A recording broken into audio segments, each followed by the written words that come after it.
TV에 나오는 농촌가 젊은 사람들 보면은 너무 좋고 지역 사람들도 친절하고 좋다 이랬잖아요. 근데 다른 식으로 따뜻해요. 다른 말로 하면 감시를 받는 그 감시를 느낌. 받는 거죠. 구독과 좋아요, 알람 설정 감사합니다. 빈집에 살아본 사람이 말하는 일본의 빈집 현실이라는 내용입니다. 이거 뭐 이제 한국에서 뉴스 보다 보면은 여러분들 요즘 빈집 이슈 이런 거 많이 보실 겁니다. 예. 지방에 집이 비어가고 그래서 슬럼화가 진행이 되어가지고 그렇게 사람이 안 사는 곳이 되면은 진짜로 뭐 수도권 집중화가 계속 이어질 거다. 그러면서 예를 들고 나올 때 항상 단 한 번도 빠짐없이 등장하는 곳이 있죠. 일본입니다. 일본의 빈집이 넘쳐난다. 일본에서는 그냥 공짜 집이 넘쳐나가지고 그냥 뭐 부동산이 뭐 그냥 난리가 났다더라 라는 뉴스를 아마 여러분들이 유튜브, 공중파, 그냥 뭐 신문기사 많이 보실 겁니다. 그래서 저희한테도 오상 지금 월세집 산다면서요. 일본 빈집 넘쳐난다던데 그런데 난 들어가 살지. 왜 월세 내고 살아요? 라고 이렇게 댓글 다시는 분들도 꽤 많이 계십니다. 살아봤습니다. 저희는 이미 빈집에서 1년 살다가 런을 했지만요. 예. 살아봤기 때문에 저는 누구보다 이 빈집이란 것에 대해서 좀 민감합니다. 생각해보세요, 여러분. 어디든지 사람이 살고 싶은 곳은 빈집이 안 납니다. 사람이 살기 싫어하니까 떠나고 싶어 하니까 빈집이 나오는 거 아니겠습니까? 맞아. 빈집 얘기할 때는 그걸 먼저 생각해야 되네요. 그렇죠. 왜 빈집일까? 그죠. 안 그래요? 누구나 살고 싶으면 거기가 비어있을 리가 없잖아. 일본의 빈집이 과연 좀 어떤 결인가에 대해서 한번 한국과 비교해보시면서 들어보시는 건 나빠 보이지 않네요. 먼저 이걸 보면서 얘기를 해보도록 합시다. KBS 뉴스 지구촌 돋보기 일본 집값 100엔 빈집만 1000만 채. 이야 1000만 채나 어떡해? 일본에 빈집이 있네. 세상에.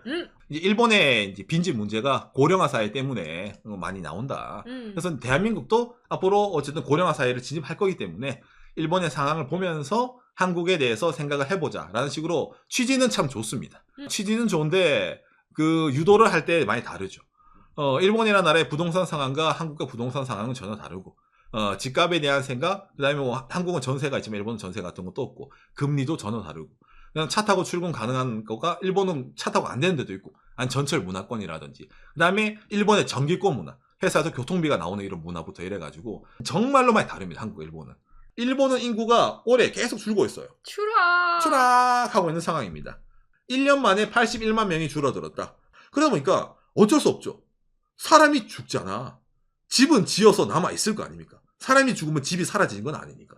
그러면 그 집에 그의 자식들이 들어가지 않는 이상은 빈집이 생깁니다.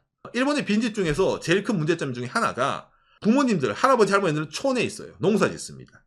아들들은 회사가 도쿄라든지 오사카는 대도시에 있다 보니까 거기서 집 사서 은행 이자 내면서 집에서 살고 있어요. 부모님이 돌아가셨어. 그 집 어떻게 하지? 내가 들어가 살아야 되나? 판다고 하면은 이거 세금 나오고 있잖아. 철회한 일본도 세금 나옵니다. 그리고 안 팔려. 안 팔려요. 10월이다 보니까. 지은 지 몇십 년 된 목적 건물 집도 수두룩 빽빽한데 일본 지진 나는데 자연재해 많은데 가까이 욕도 없는데. 그런 촌동네 누가 살아요? 안 가? 뭐 모르겠어요. 이래가지고 방치하는 것도 어마무시하게 많아요. 하다못해 도쿄에서도 빈집이 생긴다는 말을 하는 거예요. 근데 그거는 도쿄는 다른 문제입니다. 상속세랑 지역의 고정재산세가 너무 세가지고 건물을 다시 올린다든지 못해요. 그래서 방치하는 것도 도쿄는 사실은 있습니다. 그러다 보니까 일본 내에서 이 문제를 해결하기 위해 가지고 일본이 요미우리 신문이네요. 100엔으로 칭가를 매각. 구매자는 카페 개업을 계획하고 있다. 이거 약간 홍보성 기사입니다. 왜 이런 게 나오냐? 그렇죠. 빈집 문제가 심하니까 이런 사람들은 빈집을 100엔, 우리라도 1000원으로 사가지고 카페를 연대잖아. 성공적인 예를 들고 오는 거예요. 예. 뭐 정말 이런 기사 많이 있어요. 그 도시에서 대기업에서 일하다가 그만두고 지방 가서 이런 빈집에 들어가서 농가가 됐다. 그렇죠. 그런 성공 스토리. 일본에서 뭐 한 달에 한 번 정도 다큐멘터리 나옵니다. 젊은 부부가 저 시골로 간 이유는? 행복하게 산다고. 저희도 그런데 살 때 일본 NHK에서 저희를 취재하러 온 적이 있었습니다. 왜 여기에 사세요? 그래서 저희한테 왔거든요. 도쿄에서 이런 시골에 왔다. 그렇죠. 그렇기 때문에 오늘은 이런 내용. 일본의 빈집 문제 있어요. 빈집이 될 수밖에 없는 이유에 대해서 살아본 사람이 좀 얘기를 해보겠습니다. 박간애가 예전에 일본 어디에 살았냐면은 저희가 이제 홋카이도의 제일 작은 동네 오토이네프 라는 동네에서 예전에 1년 동안 산 적이 있었습니다. 동네를 활성화시키자라는 프로젝트가 있어가지고 저희가 이제 도쿄에 살다가 이사를 한 겁니다. 여기가 어디냐면은 여기죠. 저희가 여기서부터 유튜브를 시작해서 사실은 예, 여기 있습니다. 한국이 여기 있고 여러분 블라디보스크가 여기 보스토크 여기 있어요. 러시아가 여기 사할린이 여기 있어요. 여기. 홋카이도에서 제일 인구가 없고 그렇죠. 우리가 있었을 때는 인구 700명이라고 이 얘기 했었는데 그렇죠. 지금은 700명도 없죠. 700명도 없습니다. 예, 그래서 정말로 이 촌 중의 촌 오겐키 데스카보다 러시아가 가까운 동네. 대충 이런 느낌입니다. 이 느낌입니다. 판잣집입니다. 실제적으로 제가 여기 이사 가가지고 인터넷을 기가렌을 깔았는데 깔 때 연락을 받았어요. 이 동네에서 최초로 기가렌 깔았다고. 공사비가 좀 많이 들었습니다. 아무튼 그래가지고 대충 모양은 이때부터 바뀌지 않았습니다. 똑같습니다. 지금도 그렇습니다. 이것보다 좀 더 낡았죠. 응? 이거의 외형을 좀 자세히 보고 싶으신 분은 박간의 영상, 두둥. 제설 영상이 있습니다. 그거 한번 보시면 됩니다. 예. 이거 정말 있잖아. 엄청난 시골에 있는 빈집에 들어간 사람들의 정말 현실적인 내용이에요. 응. 한 달 월세는 우리나라 돈 6만 원, 6,000엔이었습니다. 예. 일본에서 월세 6,000엔이라면 뭐 사실상 뭐 그냥 기분으로 낸다 이렇게 보면 되는 거예요. 예. 인구가 홋카이도 제일 적은 동네라 했잖아요. 그러다 인구가 있어 유출합니다. 그래서 언젠가 사라질 마을이에요. 이유를 압니다. 자, 먼저 저는 한국 사람이잖아요. 여기 있다가도 제가 울산이 집이거든요. 부모님 뵈러 한 번쯤은 몇 달에 한 번쯤 한국 갑니다. 자, 그러면 이 동네에서 공항까지, 국제공항까지의 거리를 한번 보도록 합시다.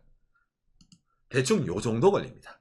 그리고 이거는 고속도로 타는 길이죠. 그렇죠. 돈이 어마어마하게 깨집니다. 내야 됩니다. 일본 고속도로 비싸요. 고속도로 여기 이 거리 타면은 한 5, 6만 원 나옵니다. 그러니까 기본적으로 국도로 가요. 그럼 6시간 정도 걸립니다. 산길에. 눈 오는 날은 국도길에 사슴도 튀어나오는 좋은 동네입니다. 예. 아니 그래도 이 정도는 참아야 되지 않나? 맞습니다. 이거는 참았어요. 매일매일 가는 게 아니야 공항은. 맞아. 근데 여러분 저도 문화생활을 즐기고 싶잖아요. 그래서 제가 저희 집에서 제일 가까운 영화관 제가 이 동네 살 때 미션 임파서블을 봤거든요. 고속도로 타고 2시간 걸립니다. 그래도 돈이 없을 때는 고속도로 못 타죠. 못 타죠. 그러다 보니까 국도로 가니까 3시간 걸립니다. 그래서 미션 임파서블 보려고 왕복 6시간 운전했어요. 왜 지방에 살면은 도쿄에 사는 것보다 돈이 많이 들까라는 생각을 했어요. 은근히 돈이 많이 들었어요. 기름값이요. 그 다음에 고속도로 가면 고속도로 비용. 도쿄 사면은 지하철 일본 비싸다 해봤자 우리한테 한 2, 3천 원 내면은 가까운 역까지 가서 영화 봐요. 여긴 못 봐. 그래도 영화관도 맨날 전날 가는 게 아니잖아. 그렇죠. 저희가 그때 당시에도 방송 일을 했었습니다. 이때에도. 그럼 저녁 시간에 생방송 끝나고 외식 좀 하고 싶을 때 있잖아요. 그럼 주변에 제일 가까운 외식할 수 있는 스팟. 예를 들어 맥도날드가 있습니다. 52km네요. 제일 가까운 맥도날드예요. 문 열어 있는 가게가 기본적으로 50km 이상을 가야 됩니다. 지금까지 얘기한 것은 있잖아. 맥도날드 햄버거 먹고 싶어? 그리고 시골에 산다 결정하면 그런 생각을 없애버려야 돼. 그렇죠. 집에서 만들어 먹어야 되지. 그렇게 생각하잖아. 그거는 뭐 알았어. 근데 큰 문제는 병원이죠. 병원이죠. 생활 인프라, 병원부터 이래가지고 그런 게 엄청 멀었던 거예요. 나는 이 정도는 감안할 수 있을 거라 생각을 했습니다. 근데 생각했던 거랑 실제로 본인이 살아보면은 이게 너무 불편해요. 저희가 눈이 많이 오는 동네입니다, 이게. 아까 말했지만 거의 러시아예요. 겨울에는 눈밖에 없습니다. 그런데 이 길에 휴대폰 전파가 끊어질 때도 있어요. 그럼 사고가 나면은 죽는 수가 있어요. 이 지역 주민들은 항상 자동차에 물이라든지 모래라든지 초콜릿이라든지 이걸 비상식량을 싣고 다닙니다. 왜? 조난 당할 수가 있으니까. 이걸 알려주는 거예요. 처음 이사 갔을 때. 예. 도시라든지 어느 정도 발달된 지방 도시에 살면 그런 필요 없는데 빈집 있는 시골에 살려고 하면 그렇죠. 추가로 뭔가 대비해야 되는 게 있다. 그렇죠. 저희가 예전에 여기서 살 때 인터넷 쇼핑몰에서 물건을 시킨 적이 있었어요. 그런데 어느 날 택배 아저씨가 전화가 왔어요. 가까운 택배 회사가 여기 있습니다. 50km 떨어졌어요. 택배 사무소가. 저기 박상 정말 죄송한데 눈이 너무 많이 와서 오늘 안 가면 안 되겠습니까? 50km를 가야 되는데 택배 배달할 게 당신밖에 없어. 너무 위험하다.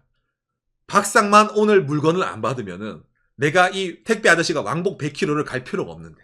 그래서 얘기했잖아요. 아저씨 나중에 배달 올 때 들고 오세요. 죄송합니다. 우리가 여기 살아서 죄송합니다. 얘기한 적 있습니다. 그러니까 이건 어디 가냐. 생활을 함에 있어가지고 위치적인 문제잖아요. 위치적인 너무 문제. 촌이다 보니까. 그러니까 사람들이 나가는 것도 이해가 돼요. 실제로 이 부분은 있잖아. 어느 정도 자기 생활을 좀 바꾸면, 그렇죠. 생활 스타일을 바꾸면 해결되는 문제이기도 하죠. 이것만이라 느끼잖아요. 아닙니다, 여러분. 흔히 말하는 게 한국 나오는데 텃세라는 게 있습니다. 처음에 가면은 프렌들리 합니다. 아유, 어디서 오셨어요? 어유, 한국 사람이네. 친절합니다. 따뜻하긴 해요. 근데 다른 식으로 따뜻해요. 그러니까 관심을 많이 줍니다. 있잖아. 다른 말로 하면 감시를 받는 그 감시를 느낌. 받는 거죠. 예를 들어서 우리가 이제 한국 갔다 일주일 열흘 비어서 돌아오면은 갑자기 옆집이 똑똑똑거리면서 얘 어디 갔다 왔어요?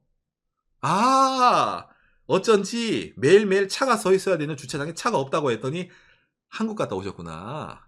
라든지. 선물 받으러 오시는 거예요? 선물 받으러 오는 거예요. 알고 너 밖에 나갔다 왔으니까 빈손으로 왔을 거 아니지 않냐. 그러니까 뭐 받으러니까 왔으면 뭘 줘야 돼요. 그러니까 이런 것도 있었잖아요. 우리가 그 별로 얘기해본 적이 없는 분들이 계셨는데 그분들이랑 조금 뭐 모임이 있어서 얘기할 기회가 있었어요. 마을 축제. 마을 축제 때. 그러면 우리는 그분들 모르는데 그분들 우리를 알아요. 우리 알아요. 왜? 우리 아까 지도를 보면 뒤에 아파트 있었잖아요. 그렇죠. 아파트가 있죠. 이거 어디냐? 이런 아파트가 있죠. 아까 이 판잣집 뒤에. 아파트 베란다에서 우리 집이 보여. 우리가 언제 나가고 오늘 차가 있는지 없는지 제설 하는지 안 하는지 다 보여. 그러니까 우리는 그 한 번도 얘기해본 적이 없었는데 그분들이랑 얘기할 때는 상대방은 아직 우리를 알아요. 우리의 스케줄을 다 알아요. 그러니까 눈이 많이 오는 동네다 보니까 제설을 안 하면은 우체부 아저씨가 와가지고 젊은 사람이 아침부터 왜 제설을 안 해? 제설 좀 해. 라든지. 그럼 뭔가 감식처럼 보이는 게 되냐면 시골 사람들은 이제 자기 커뮤니티에 신입이 오면 그렇죠. 이제 들어가고 싶어 하는 모습을 보고 싶어요. 그렇죠. 그렇죠. 이 커뮤니티에 새롭게 왔습니다. 잘 부탁드립니다. 앞으로도 잘 지내주세요. 오늘 이것저것 갔다 왔습니다. 선물입니다. 오늘 이거 어떠세요? 라든지 커뮤니케이션 하는 걸 아주 원하세요. 그렇죠. 서로 알아야 돼요. 오픈해야 돼요. 가족이니까. 음. 여러분 저희를 아시면 저희는 아싸예요. 예. 저희는 그런 거 잘 못해요. 예. 그러니까 아주 충격이었죠. 여기는 있잖아. 그냥 자기가 그 살고 싶은 대로 살 수가 없구나. 없죠. 그 지역에 있는 지역의 룰, 로컬 룰 문화에 맞춰서 우리가 맞춰가야 되는 거예요. 근데 이거를 홍보할 때는 따뜻한 시골 사람들 있잖아. 주말이 되면 같이 모여서 식사하거나 얘기하거나 그렇게 따뜻한 커뮤니티가 기다리고 있습니다. 라고 홍보하는데 그렇죠. 실제로 들어가면 조금 느낌이 달라요. 다르죠. 어떤 얘기냐면 저희가 이 빈집 들어간다 할 때 지역의 인구가 줄어들고 사람들이 점점 나가니까 여기를 좀 활성화시켜가지고 많은 사람들이 와서 좀 활기찬 동네를 만들고 싶으니까 그렇게 뭔가 일을 해봅시다라고 해서 갔다 했잖아요.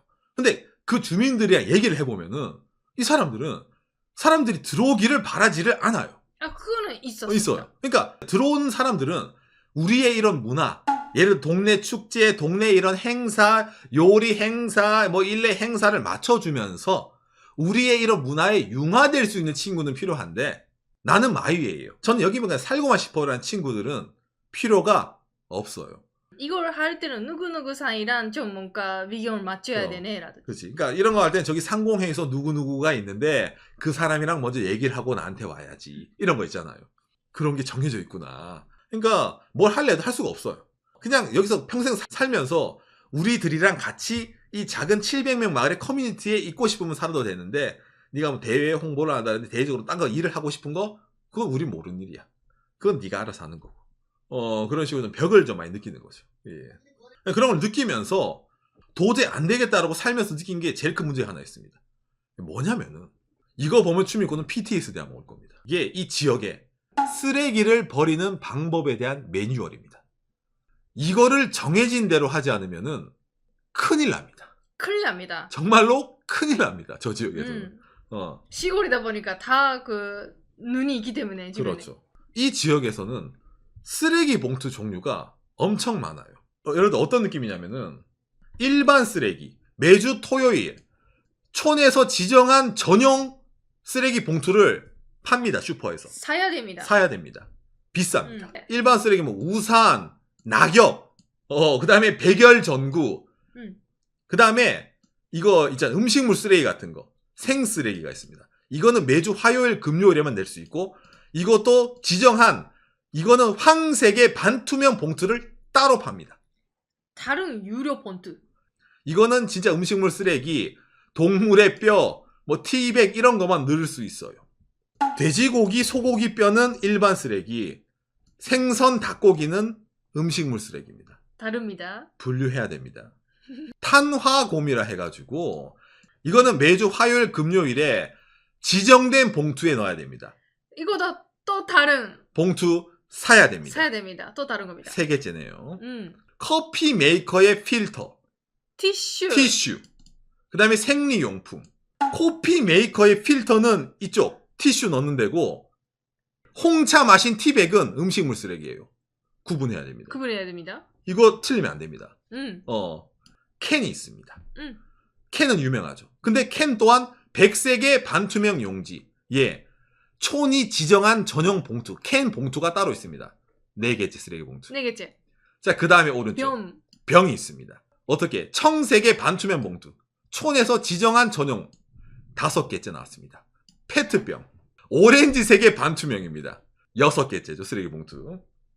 자, 그 다음에 종이의 용기 포장 혹은 그 외에 종이 제품이 있습니다. 이거는 황색의 반투명이네요.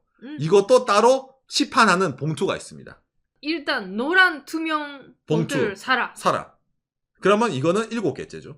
자, 그 다음에 자원 쓰레기라 해가지고 이거는 플라스틱 제품에 용기 포장이 된 이 플라스틱 마크 있잖아요. 이런 거. 예. 마요네즈 통이라든지 비닐이라든지 이것도 따로 백색으로 해서 보내야 됩니다. 그러면 이게 몇 개째입니까? 8개째죠. 이게 뭘 말하고 싶냐면 그 봉투를 유료로 많이 사야 돼요. 이거는 시골이니까 쓰레기를 태우는 시설, 그게 도시랑 다르기 때문에 다 분리해야 돼요. 그렇죠. 그러면 여러분 이거 보면서 귀찮죠? 외우기 힘들죠? 너무 세세하잖아. 근데 할 수밖에 없어요. 왜 해야 될까? 검사를 합니다. 우리가 이걸 안 한 건 아니에요. 우리도 열심히 했어요. 했는데 사람이다 보니까. 근데 이런 거 헷갈리잖아. 생각해봐. 헷갈리죠? 실수를 했나 봐. 그거 마을 동사무소 갔을 때 직원이 얘기를 하는 거예요. 박상, 쓰레기 분리수거 잘하고 있습니까? 동네 사람들이 박상 쓰레기 분리수거 잘 안 한다고 얘기가 왔어요. 우리 동네에 그거 저번에 종이 나눠 드렸죠? 분리수거 잘 좀 해주세요. 라고 우리한테 얘기를 하는 거예요. 왜 알아? 왜 알지? 우리 쓰레기라고 왜 알아? 이름 없는데? 쓰레기 여러분 낼 때 이름 써서 내요? 어떻게 알지? 동네가 시골이고 할 게 없다 보니까 흔히 말하는 가디언이 있습니다. 쓰레기를 감시하는 감시자가 있어요. 이 동네 사람들 느낀 게 뭐냐면은 왜 여기에 사람이 나가는지 그런 이유가 점점 쌓여가는 거예요. 이런 거 듣다 보니까 뭐 아까 공항 멀고 맥도날드 멀고 영화관 멀고 이거 사소한 이유잖아요. 맞습니다. 그건 사소한 이유예요. 맞아요. 근데 내가 감수할 수 없는 외적인 요소가 은근히 많이 있는 거예요. 이미지적으로 시골에 가면 따뜻한 사람들 주변에 많이 있고 자연도 넓고 공기 맑고 아주 뭔가 힐링되는 생활, 그런 걸 예상하는 분들 많고 우리도 좀 그랬는데 그렇죠. 실제로는 다르다는 거죠. 그러다 보니까 오늘 얘기가 좀 길어졌는데 왜 비는지 알겠죠. 이걸로? 간단한 거예요. 그러니까 뭐 우리가 이런 거 있잖아요. 뭐 재산세가 많이 나니 세금이 어쩌니 이런 말 시시콜콜하게 할 수도 있는데 그걸 떠나가지고 그냥 싸더라도 있잖아요. 사람이 안 가고 나가는 지역에는 이유가 있어요. 예, 그런 얘기입니다. 근데 이거는 학술적으로 보여줄 수가 없어요. 왜? 살아보지 않으면 모르거든. 맞아요. 그 지역에 직접 가가지고 인구가 빠져나가고 사람이 텅텅 비는 그런 동네에 본인이 살아봐야지 이거는 왜 여기가 인구가 주는구나. 여기 사람들이 나가서 사는 이유가 있구나라는 거를 느껴봐야 된다는 거예요. 일본에서도 정말 희귀한 동네에서 저희가 살아봤기 때문에 얘기를 좀 하고 싶어가지고 얘기를 해봤습니다. 그러니까 뭐 한국이나 일본이나 저출산 고령화 사회에 인구가 줄어 이런 말이 있잖아요. 의자에 앉아가지고 그래프를 딱딱 보면서 야 이거 뭐 돈 주면 가서 살겠지, 지원금 주면 살겠지, 그런 게 아니라는 겁니다. 예. 그리고 항상 성공한 예만 보다 보니까 그렇죠. 왜 빈집이 됐는지 그 제대로 그 분석이 안 되는 부분이 그렇죠. 있어요. 이런 실패한 예, 전형적인 빈집 대책 갖다가 실패하고 런한 도망친 이런 예가 있어야지 여러분들의 참고가 되잖아요. 실질적으로. 예. 그리고 결국에 도시에 사는 사람이 됐잖아요. 그렇죠. 결국엔 저희는 지금 도시에 살고 있습니다. 삿포로라는. 삿포로라는. 너무 좋아요. 예, 제설 안 해도 아무 말 안 해요. 내가 가끔 사실은 이거 약간 비닐봉지가 있어가지고 이거 타는 쓰레기에 버리면 안 되는데 모르겠어. 타는 쓰레기 버려버렸다. 이래도 아무도 몰라요. 아무도 몰라. 우리가 한국 갔다 왔다. 그건 아무도 주변 사람들 신경 안 써. 그렇죠. 입국 관리국만 알죠. 근데 여기는 모두가 다 안다는 거. 한국도 아마 비슷한 예가 있을 수도 있겠네요. 일본뿐만이 아니라. 그런데 여러분들에게 혹시나 그러면 전원생활 그런 거 꿈꾸시는 빈집 들어가 볼까? 이런 예도 있다는 거를 참고를 해주시기 바라는 차원에서 얘기를 해봤습니다. 요시. 근데 이게 정말 그래요. 이런 문제를 해결을 하자라고 할 때 우리가 다 인싸가 아니잖아요. 주변 사람들랑 항상 주말마다 같이 식사하고 싶고 그렇죠. 항상 뭔가 오늘 일어난 일 주변 사람들이랑 같이 공유하고 싶다. 그런 사람들뿐만 아니잖아. 인간이니까. 그렇죠. 아싼데 그래도 자연 속에서 살고 싶다. 그런 사람들도 있잖아요. 그렇죠. 근데 지금 홍보하는 대책은 다 그런 우리처럼 아싸를 무시하는 대책이 많아요. 라고 저는 느꼈습니다. 현지에 있었을 때. 저희도 뭐 이렇게 방송하는 사람이니까 여러분들에게 이렇게 이제 그나마 좀 널리 알릴 수 있는 얘기가 되잖아요. 근데 뭐 조용하게 있잖아요. 그냥 실패했어 이러고 돈도 쓰고 이사비도 쓰고 있잖아요. 본인이 어차피 인생에 낭비가 됐어라는 사람도 있기 때문에 저런 대책하면서 마이너스적인 요인을 얘기를 하지 않아요. 저런 기사들은. 한국도 마찬가지일 겁니다. 빈집 대책 얘기하면서 뭐 어떻게든 저거 문제를 해결해야 된다라고 서울에 사는 사람들이 얘기를 하겠죠.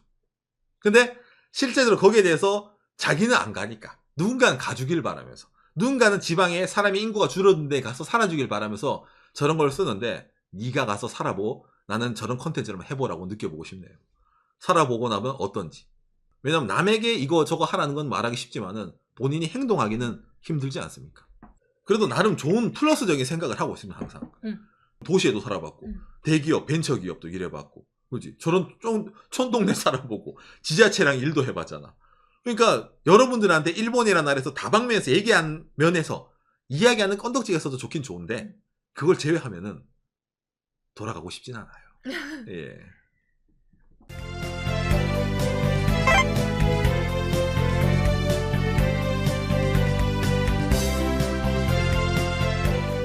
자민당 총재 다카이치 사나에가 임명되었다. 앞으로 일본의 신천일 본능 선거도 시작하는데 거의 높은 확률로 자민당 전제가 전리가 되기 때문에 사실상 일본 최초의 여성 총리가 탄생했다라고 봐도 무방하다는 겁니다. 구독과 좋아요, 알람 설정 감사합니다. 사상 첫 여성 총리가 탄생한 일본의 상황이라는 내용인데 난리 났습니다. 일본에서도 완전 이거 뭡니까? 펑쿨세 고이즈미 신지로가 뭐 총리 따놓은 당상이다. 뭐 좀 잡음 있긴 하지만은 얼굴 잘생겼고 뭐 총리지 이번에 압도적으로 라고 했는데 그렇죠. 자민당 총재 선거에서 이 다카이치 사나에 이 여성 후보가 고이즈미 신지로를 꺾고 자민당 역사상 첫 여성 총재가 되었고 그리고 거의 99.99%의 확률로 다음에 총리로 지명이 될 건데 그렇게 되면 일본 역사상 처음으로 여성 총리가 탄생하는 그런 일이 생기는 겁니다. 그래가지고 지금 뭐 일본 뭐 뉴스부터 해서 각종 SNS 있잖아요. 난리가 났습니다. 예. 그렇기 때문에 제가 오늘은 어떤 식으로 이 다카이치 사나이가 이 여성 총리로 당선이 됐고 그리고 일본에서 이 다카이치 사나이를 지지하는 이유에 대해서 제가 좀 설명을 드릴게요. 그러니까 한국에서는 좀 이제 대한민국에서는 여론이 안 좋잖아요. 예, 한국이 좀 안 좋은 얘기를 많이 하니까. 그런데 왜 그런 사람이 일본 사람들에게 지지를 받을까? 그리고 앞으로의 한일 관계도 어떻게 될지도. 그렇죠. 그 부분에 대해서도 설명해 드리도록 할게요. 그러니까 먼저 이걸 보면서 이야기를 해보도록 합시다. 자, 연합뉴스네요. 일보 1자민당 총재의 여자 아베 다카이치 사상 첫 여성 총리 유력. 당장 이 기사가 뭡니까? 그렇죠. 일본 NHK에 있었던 이 기사죠. 자민당 총재 다카이치 사나에가 여성 총재로 임명되었다. 앞으로 일본의 신천일 본능 선거도 시작하는데 거의 높은 확률로 자민당 전제가 전리가 되기 때문에 그런 겁니다. 그렇죠. 사실상 일본 최초의 여성 총리가 탄생했다라고 봐도 무방하다는 겁니다. 자, 그럼 이 다카이치 사나에 어떤 방식으로 자민당 이 총재 선거에서 이겼을까? 일본 자민당 총재 선거 10월 4일에 투개표가 이루어졌습니다. 이 선거 자체가 어떤 방식이냐면은 일본 자민당 국회의원표랑 자민당 당원표를 합쳐가지고 이게 과반수를 넣으면은 자, 거기서 이제 이 사람 총재. 근데 거기서 과반수가 안 됐어. 그러면 1등, 2등이 결선 투표로 갑니다. 그렇게 되면 이제 자민당 국회의원표 플러스 대신 뭔가 당원표가 팍 줄죠. 그러니까 각 지방의 대표자들 표만 딱 뽑아가지고 이제 결선 투표를 하는 겁니다. 그러니까 기본적으로 자민당 국회의원들에게 지지가 많아야지 유리한 거예요. 그래서 이게 일본에서 일반적으로 고이즈미 신지로가 이번에 좀 있잖아. 여러 이제 자민당 사람들에게도 좀 이제 믿어주세요 이러면서 좀 이제 무난하다라는 것 때문에 거의 높은 확률로 고이즈미 신지로가 아닐까. 다카이치 사나이는 너무 극단적이야. 말도 너무 세게 해. 쟤는 좀 뭔가 분쟁이 생겨. 그런 이미지가 좀 있었단 말이에요. 그리고 사전에 미디어가 보도한 걸 보면 국회의원 표는 기본적으로 고이즈미 씨에 가겠다. 그런 정보가 많았어요. 많았어요. 예. 그랬는데 자, 1차 투표 결과 다카이치 사나에 183 1등, 고이즈미 신지로가 2등, 그 다음에 하야시가 3등이었거든요. 중요한 거는 국회의원 투표가 고이즈미 신지로가 그렇게까지 압도적이지 않았어요. 1등은 1등인데 원래 100을 넘는다라고 정보가 나왔었는데 근데 배신자가 생긴 거겠죠. 그런 와중에 당원 투표, 지방표가 이 다카이치 사나이가 압도적으로 1등을 했습니다. 이게 이제 그 지방의 1차 당원표인데 딱 보시다시피 일본의 거의 대부분이죠. 다카이치 사나이가 31곳을 이제 1등을 한 거예요. 일본 자민 당원들의 민심은 다카이치 사나이다. 자, 그러다 보니까 어쨌든 이제 1차에서 다카이치 사나이가 1등을 했어요. 자, 근데 2차. 제가 그 2차는 뭐라 했습니까? 국회의원 표가 중요해. 그런데 고이즈미 신지로가 국회의원 표는 1등이었어요. 거기다 이 하야시 씨도 고이즈미 신지로랑 거의 같은 결이기 때문에 아마도 이 표가 위로 올라갈 것 같아요. 그렇게 되면 뭐 다른 짜잘한 표 합치면은 그래도 결선 가면은 다카이치 사나이보다는 고이즈미 신지로 아닐까라고 많은 사람들이 예상을 했습니다. 그리고 지금까지 1차 때 이겼는데 2차가 됐을 때 졌어. 그거는 많이 있었잖아요. 그렇죠. 저번에도 이제 다카이치 사나이가 1차에 이겼거든요. 근데 2차 때 이시바짱에게 이제 역전당한 거예요. 그렇기 때문에 이번에도 어게인 아닐까 다 그렇게 생각을 했거든요. 자, 그랬는데 2차입니다. 국회의원 표도 다카이치 사나이, 지방표도 다카이치 사나이. 예, 퍼펙트로 이겼습니다. 제가 예전에 이 일본의 뭡니까 자민당 총재 선거에 관해서 영상 올린 적이 있는데 제가 말씀드렸죠. 이게 예상을 할 수가 없어요. 그때 이제 내가 누구 라인에 설까? 오늘의 내 편이 갑자기 이제 여기 있으면 이제 나 다음 정권 때 자리 없겠네 싶어가지고 바로 현장에서 이제 뭡니까 배신한다 하죠. 그게 엄청나게 나오기 때문에 다카이치 사나이가 고이즈미 신지로를 국회의원 표로 이길 줄은 몰랐다. 이건 뭐야? 왜 고이즈미 신지로가 결과적으로 지게 된 거야? 느끼지 않습니까? 이 선거를 앞두고 고이즈미 신지로가 좀 안 좋은 일이 많이 있었죠. 댓글 조작. 예, 이 고이즈미 신지로가 이 댓글 조작 스캔들로 인해 가지고 꽤 큰 이미지의 상처를 입었습니다. 그리고 당장 여러 사람들에게도 저렇게 조작을 하는 사람이 자민당의 총재 탑이 되고 그러면 이 자민당이 바뀌었다고 할 수 있나? 이건 완전 부정부패 아닌가? 이런 식으로 안 좋은 이미지를 주기 때문에 처음에는 자기들끼리 선거인데 라고 했다가 이게 일이 점점 커지게 된 거예요. 이 이외에도 좀 스캔들 그런 거 좀 나왔었네요. 짜잘한 게 많이 있죠. 예, 그러니까 이미지에 손상을 가는 보도가 좀 많이 나왔었어요. 예. 그런 와중에 이 자민당 찬양을 하는 산케이 신문조차도 고이즈미 진영의 행위는 민주주의를 왜곡하는 행위다. 그러니까 자민당을 응원하는 이 산케이조차도 고이즈미 신지로는 좀 이런 식으로 있잖아요. 논조를 좀 낸 거죠. 그런 와중에 고이즈미 신지로는 마지막까지 노력을 하겠습니다. 모두와 단결하는 자민당을 만들 준비가 되어 있다 라고 본인이 이렇게 얘기를 한 거예요. 그래도 마지막까지 자신감이 있었던 거죠. 어쨌든 대세는 고이즈미 신지로였으니까. 그런데 이제 최근까지의 자민당원 조사를 보면은 이 다카이치가 35로 계속 1등이었단 말이에요. 당원표. 그러니까 흔히 말하는 민심은 다카이치였다. 자민당원들의 민심은. 그러니까 이걸 알고 있던 다카이치 사나이가 자민당원 뿐만 아니라 국회의원에 대한 지지가 급속히 퍼지고 있다. 왜? 지방에 있는, 일본은 뭐예요? 국회의원, 의원 내각제 아닙니까? 국회의원들은 지방에 있는 사람들의 표를 가지고 국회의원이 되는 건데 각 지역구 사람들이 다카이치 사나이를 응원해. 그러니까 그게 국회의원들에게 압력이 와. 그러니까 국회의원에 대한 지지도 또한 급속하게 늘어나고 있다. 운명을 기다리고 있다. 라고 하면서 좀 이 다카이치 사나이도 좀 자신감 있게 얘기를 했던 거죠. 그리고 당장에 아소따로이죠. 아소따로가 아직 파벌 해체를 안 했기 때문에 좀 힘이 셉니다. 흔히 말하는 많은 국회의원 표를 갖고 있어요. 근데 아소따로가 당원표를 많이 받는 사람들을 밀어줄 거야. 이런 말을 했단 말이에요. 당원표 119 다카이치 사나이잖아요. 그러니까 이 아소타로 표도 마지막 결선 때 다카이치 사나이로 이제 넘어가게 되다 보니까 뭡니까? 이 없던 국회의원 표가 갑자기 이제 엄청나게 늘어나게 되는 그런 효과가 일어난 거죠. 그런데 여러분 많이 걱정이 많으시죠? 이 다카이치 사나이 뭡니까? 다케시마의 날에 장관이 참석을 해야 된다. 한국의 눈치를 볼 필요가 없다. 일본의 영토다. 이런 식으로 있잖아요. 좀 강력한 발언. 좀 역사관에 있어서도 좀 이제 과거 뭐 그런 적 없다는 여러 가지 좀 있잖아요. 한국 사람들이 들으면 좀 많이 좀 싫어할 만한 내용을 당당하게 하는 사람이거든요. 그렇기 때문에 앞으로 이 한일 관계에 있어가지고 상당히 좀 큰 이제 난관이 예상되는 게 이 다카이치 사나이죠. 그렇죠. 당장에 최근에 이시바 총리가 부산 왔다 갔잖아요. 근데 거기에 대해서도 이 다카이치 사나이는 그렇게까지 좋게 생각하는 사람이 아니기 때문에 흔히 말해 일본이 머리를 숙인다는 자세가 싫은 사람이에요, 이 사람은. 일본에 당당하게 있고, 와, 약간 이런 느낌 있잖아요. 그런 타입의 이제 뭡니까 정치가이기 때문에 앞으로의 한일 관계가 좀 많이 험난해지지 않을까. 그리고 여기 플러스 이시바 노선을 계승한 사람이 아니라 이시바가 잘못했다. 그걸 내가 고치겠다라고 주장하는 사람이기 때문에 이시바 총리가 해놨던 거를 계승하는 거는 거의 없지 않을까라는 의견이 좀 많이 있다는 겁니다. 뭔가 문제가 생겼을 때 양보해주는 사람은 아닌 것 같네요. 국제관계에서 특히 아시아, 뭐 한국뿐 아니라 중국도 마찬가지인데 좀 이제 세게 나가는 게 아닌가. 당장에 이런 걸 알 수 있는 게 다카이치 사나이 씨가 뭡니까?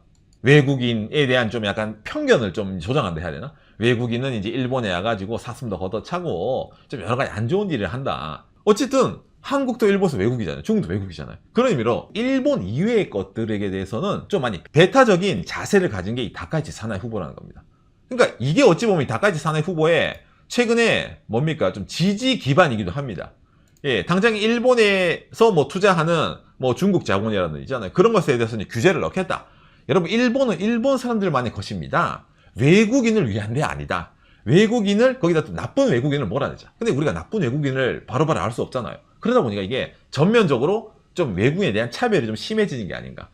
그런 식의 논조가 나오는 건데, 반대로 이런 게 있다 보니까 최근에 일본에 뭡니까? 외국인이 너무 많이 와, 관광이 많이 와. 이거 나 이제 외국인 싫어. 이런 사람들에게 폭발적인 지지를 받는 거예요. 그럼 단지 이런 것 때문이야? 뭐 한국이란 중국 싫어하고 뭐 외국인 처벌 아닙니다. 다카이치 사나이가 지지받는 결정적인 이유는 경제정책입니다. 이 다카이치 사나이는 자민당 총대선거에 출마하면 딱 나가면서 일본 열도를 강하고 풍족하게, 일본의 저력으로 성장의 미래로. 그러니까 지금까지 일본은 성장을 하지 않았어. 미래가 어두웠어. 근데 그런 나라가 아니야. 일본은 원래 힘이 있는 나라야. 그러니까 이 다카이치 사나이 일본 총리가 되면은 이제 일본을 다시 한번 부활시키겠다. Make Japan Great Again. 그렇죠. Make Japan Great Again이죠. 그런 느낌을 말을 하면서 적극적으로 국가가 여기에 돈이 필요하다. 돈을 투자해요. 아니, 세수가 없어요. 뭐 그걸 신경 써. 일본은 엔화를 찍으면 되지. 아베노믹스랑 비슷하죠. 그런 식으로 돈을 막 찍어가지고 전체적으로 좀 뭡니까? 돈을 많이 돌리겠다. 그러기 위해서는 일본 금리 어떻게 됩니까? 올릴 필요 없다. 금리 동결 있잖아요. 저금리로 돈을 찍어가지고 돌린다. 이거에 대해 근거가 되는 거는 일본은 뭡니까? 준기축통화이기 때문에, 거기다가 일본의 채권은 일본 사람들이 가지고 있기 때문에 아무 문제 없다라는 현대통화이론, MMT를 좀 미는 사람이거든요. 그러다 보니까 거기에 대해서 일본 많은 사람들이 어쨌든 다카이치가 되면은 주가 오르겠네. 엔저가 심해지겠네. 는 어느 정도로 예상할 수가 있기 때문에 재테크하는 사람들은 짱짱맨. 거기다가 또 뭡니까? 아까 저런 식으로 뭔가 일본 사람들의 일봉을 자극하잖아요. 원래 일본은 대단한 나라였는데 한 번 더 할 수 있어요. 이런 거 있잖아요. 약간 그런 트럼프 방식의 이런 주장을 좀 많이 하는 사람이라는 거죠. 그러니까 그 경제 그리고 아름다운 일본 그걸 믿는 사람들 지지를 많이 얻었네요. 그렇죠, 그렇죠. 이 다카이치 사나이가 기본적으로 경제 안보 장관을 했었습니다, 과거. 그러다 보니까 이 안보, 국익 얘는 정말로 좀 철저한 사람입니다. 예를 들어가지고 핵융합 발전입니다. 일본의 이제 그 원자력 발전뿐만이 아니라 한국에서 많이 나오죠. 미래기술, 핵융합. 이래가지고 이것만 있으면 이제 뭡니까? 바닷물만 있으면 이제 거의 뭐 무제한으로 이제 에너지가 나온다. 이러면서 이거를 주구장창. 일본이 기술력이 있으니까 일본이 누구보다 앞서서 핵융합을 해야 된다. 그러니까 과학기술에 투자한다. 교육에 투자한다. 이게 다카이치 사나이의 전략이거든요. 그러면 이것도 아까 말한 것처럼 원래 일본은 기술이 강력한 나라였는데 그거를 정부가 밀어주지 못했다. 그러니까 이제부터 정부가 돈을 쏟아붓겠다라고 얘기하는 겁니다. 근데 이걸 왜 이렇게 주장을 하냐면 이 사람 아까 말한 것처럼 경제 안보입니다. 뭐? 일본은 석유, 가스 이런 거 해외에서 수입하잖아요. 하지만 자원이 없는 나라입니다. 근데 핵융합이 되면은 그런 석유라든지 가스에 대한 의존도가 내려가잖아요.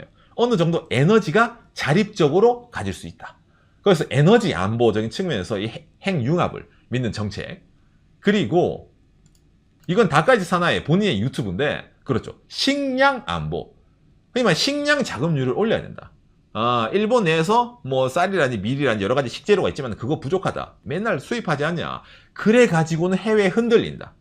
그러면 일본 농업도 발전시켜야 되니까 스마트 농업부터 해가지고 거기도 돈을 투자를 해가지고 지방 활성화를 시키겠다. 농업하기 쉽게 있잖아요. 이런 얘기도 하는 거고. 그리고 방위력입니다. 이 자위대를 어찌 보면 군대로 뭡니까? 승격시키자? 내가 이런 뉘앙스로 말하는 게 다카이치 사나이거든요. 그렇기 때문에 아까 말한 것처럼 경제안보, 식량안보, 그다음 진짜 국방 이 측면을 강하게 하겠다. 왜? 일본의 국익을 위해서. 그러기 위해서 돈이 필요해요. 돈은 찍으면 되지. 이거예요. 그러니까 이게 일본 사람 입장에서는 뭔가 다르네. 다른 후보들은 뭔가 좀 그거 하면은 검토를 해봐야 되고 이거는 좀 이런데 다카이치 사나이는 합니다. 강력하게 주장을 하다 보니까 그거 힘들지 않습니까? 그렇게 돈 찍으면 돼요. 부채가 늘어나는데 시끄러. 발전이 먼저예요. 딱 이런 식으로 바로 그냥 끊어내는 거 이 사람은. 그러다 보니까 뭔가 좀 이 다카이치 사나이는 과거 여러분 영국에 뭐예요? 철의 어른인 대처 총리가 생각난다. 약간 그런 이미지 있잖아요. 누가 뭐라 한다고 흔들리지 않는다. 그리고 다카이치 씨도 존경하고 있는 거죠. 그렇죠. 예. 이 대처 전 총리를 상당히 존경한다. 이런 식으로 말을 했기 때문에 롤모델이다. 예. 그러다 보니까 일본에서도 이미지가 연결이 되잖아요. 그래. 일본도 이제 슬슬 여성 총리 나올 때가 됐지. 그러려면 좀 강력한, 사람이 낫지 않나? 다카이치 사나이 괜찮네. 약간 그런 느낌이 있잖아요. 그런 식으로 대중의 인기가 있었고, 자민 당원들의 인기가 있었지만, 자민당 국회의원들은 너무 뭡니까? 극단적이야. 너 혼자 정치하니? 약간 그런 느낌이잖아요. 그래서 좀 견인했는데, 이번에 뭐예요? 고이즈미 신지로가 뭔가 똥보로 차고, 이미지가 내려가고, 찾다 보니까, 없네?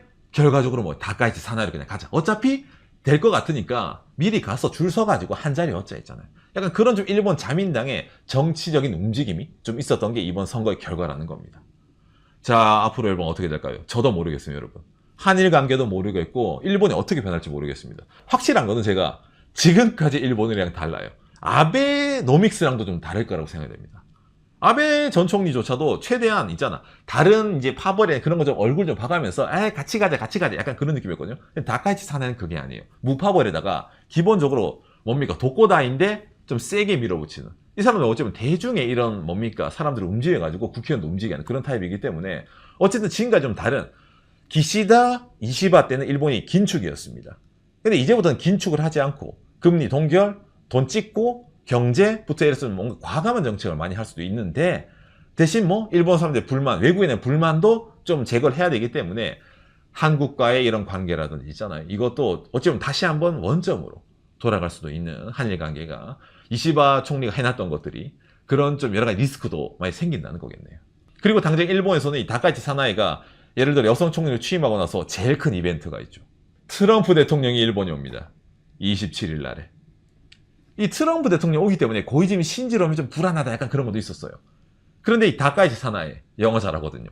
거기다가 또 주관이 확실하잖아요. 지금까지 일본이 약간 굴욕적이었는데 대등하게 있잖아. 일본과 미국은 대등화해야 된다를 주장하는 게 이 다카이치 사나이였기 때문에 이번에 자 미국이 오고 하는데 이 다카이치 사나이가 엔화를 찍고 하는 그 정책 과연 트럼프랑 어떤 식으로 될지 저도 이게 상당히 좀 뭐라 해야 됩니까? 일본, 미국 간의 얘기뿐만이 아니라고 느끼거든요. 이런 협정 자체가 한국이라든지 다른 나라에 영향을 줄 수가 있기 때문에 이번 다카이치 사나이가 취임하고 나서도 이 박간의 채널에서 이 사람의 경제 정책이라든지 그 다음에 한국의 정책이라든지 부터 이래가지고 여러 가지 좀 그때그때 갱신되는 대로 여러분들에게 알려드리도록 하겠습니다. 오늘 내용이 여러분들에게 참고가 되었으면 좋겠네요. 감사합니다. 요시. 박간애가 이거 실시간으로 다 봤거든요. 자민당 총재 선거. 와, 이거 진짜 이거 그때 개표 딱 나올 때마다 뭔가 있잖아요. 자민당 그 사람들끼리도 오 이런 소리 나오고 있잖아요. 그럼 미디어 분들도 오 그래라는. 그렇죠. 일본 각종 뉴스 이런 데서도 이제 유튜브 라이브를 했거든요. 막 코멘테이터 나와가지고 있잖아요. 누가 되니 이래가지고 고이즈미 신지로가 되면은 전후 최연소 총리, 다카이치 사나이가 되면은 역사상 최초의 여성 총리. 어쨌든 둘 다 역사상 이름 남기게 되는 거예요. 그래서 이제 붙었는데 다카이치 사나이가 되다 보니까 이게 그래서 솔직히 말하는 게 될 줄 몰랐다라고 말하는 여론들이 많이 있었습니다. 왜냐면 여러분 일본도 어쨌든 유리천장이라는 게 있어요. 예, 거기도 정치계가 뭡니까? 특히 자민당은 남자 국회의원부터 이래가지고 있잖아요. 남자지. 약간 그런 게 있었는데 그 자민당에서 있잖아. 여성 대빵이 나와?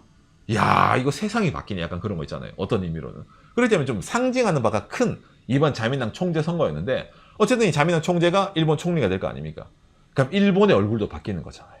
예, 그렇기 때문에 앞으로의 이 다카이치 사나이의 이 자민당 신임 총재의 행보가 여러모로 좀 이제 주목이 된다고 해야 될까요?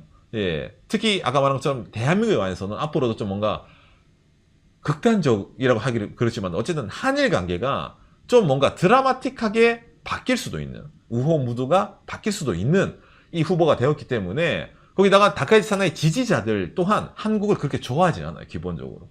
예, 한국, 중국에 대해 엄해야 된다. 뭡니까? 일본이 최고다. 약간 그런 거 있잖아요. 그런 사람들이 다카이치 사나이의 기본적인 지지자들이기 때문에 앞으로의 한일 관계가 조금은 걱정이 되는 게 이번 선거의 결과가 아닐까라고 좀 생각이 되네요.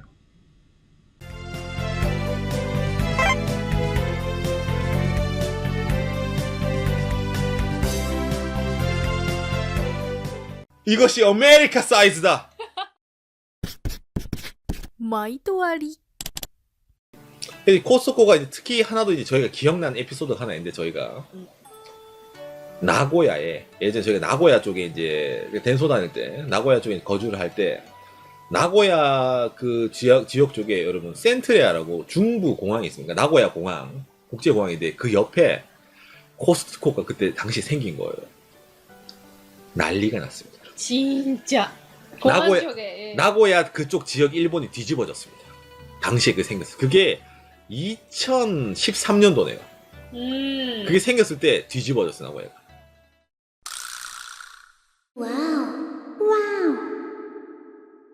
세카이 일본어면 세카이노 코스토코 세계적 브랜드 코스토코 나고야 상류 이 뜨다 보니까 나고야 옆에 뭐 미에현이라든지 그 주변 기후현 전체 그 아우르는 그 지역이 난리가 난 거예요. 코스토코가 오셨다. 동경 요코하마 이쪽에만 있던 수도권에만 있던 코스토코가 드디어 오셨다. 난리가 난 거야. 난 그때 줄이 끝이 안 보이더라. 근데 그때 여러분 뭐냐면은 저희는 이제 약간 우월감이 있습니다. 왜냐?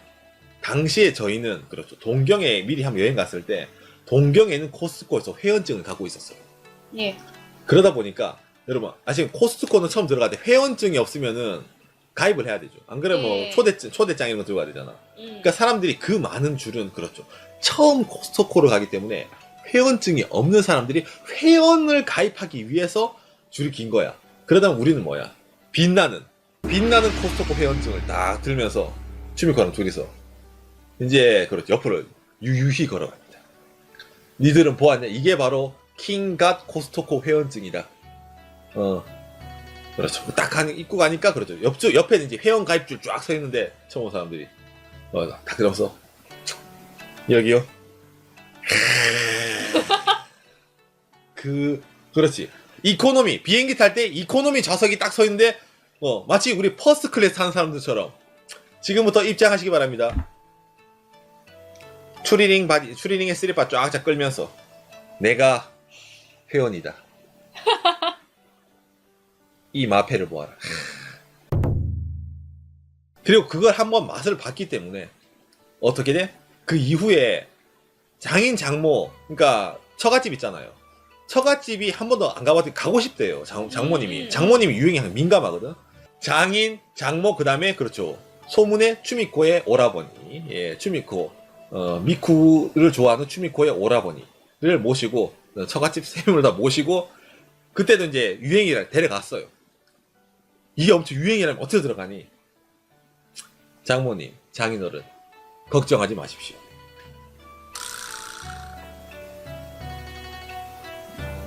남들이 다 줄을 서 있어도 저희는 바로 들어갈 수 있습니다.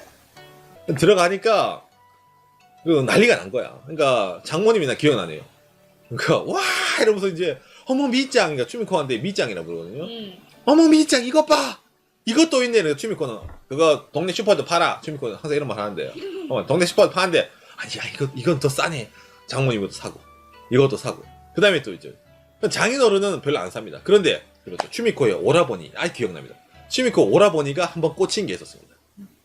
추미코의 오라버니, 저는 여러분 콜라 성애자인데 추미코 오라버니는 그렇죠. 그 어느 음료수를 보고 꽂혔습니다. 이거 먹고 싶었던 거네. 닥터 페퍼. 닥터 페퍼가 일본에서 안 팔거든요, 잘. 별로. 일본 슈퍼에는. 근데 닥터 페퍼가 박스채로 있는 거야. 그러니까 닥페를 꽂힌 거예요. 이거 정말 맛있었는데 이러면서. 나는 못 마셔요. 참고 나는 닥페 별로 안 좋아해. 닥페. 닥터 페퍼. 뭔가 아키하바라에서 그러니까, 마셨대요. 뭔가 아키하바 마셨는데 뭔가 그 맛을 잊을 수가 없었는데 여기서 만났다 이러면서 닥터 페퍼를 그렇죠. 형님 탁 사가지고 탁 씻는 거예요. 딱 씻고 그러니까 사세요. 딱 사가지고 이제 딱 이제 물건만 딱 사고 끝이냐 아니죠. 알잖아요. 계산하고 나면은 냄새 나잖아요. 이게 무슨 냄새지? 아 여기는 피자도 팔고 핫도그도 팔고 그럼 맛만 볼까? 피자 한 판 시켜서 나눠 먹으면 되겠네. 여기죠. 일반적으로 일본 사이즈 피자 한 판 시키면 나눠 먹을 수 있잖아. 그래서 피자 한 판이랑 핫도그 뭐 쪼매만 시켰죠. 그런데 그 피자 사이즈가 어머나 세상에 이것이 아메리카 사이즈다 이렇게 나오잖아. 우와 지금까지 이런 피자를 본 적이 없었다. 그런데 문제가 하나 있죠. 저희는 코스트코에 쇼핑하러 간 거고 외식하러 가는 도중에 코스트코를 들린 겁니다. 제 엄마 아빠도 일본 사람이니까 나머지명 残したらダメ. 그러니까 남기면 안 된다. 남기면 안 돼. 라고 생각하니까 다 먹어야지. 그렇죠. 남기면 안 되니까 음식을 남겨야 돼. 그래서 이제 다 먹었습니다. 다들 배가 부른 상태죠. 그리고 나와서 그렇죠. 배가 부른 상태에서 이미 시간 예약을 해놨던 그 음식점으로 갑니다. 자, 음식이 맛이 있을까? 그렇죠. 저는 그 음식 맛이 기억을 못하네요. 진짜 비싼 식사에 코스였는데. 네. 1인당 한 3, 4천 원 정도 코스였는데 나름 좋은 코스였는데. 저도 맛이 기억이 없는데 진짜 열심히 먹었어. 그런 기억이 있습니다. 난 코스코 피자 먹은 기억밖에 안 나네요. 예.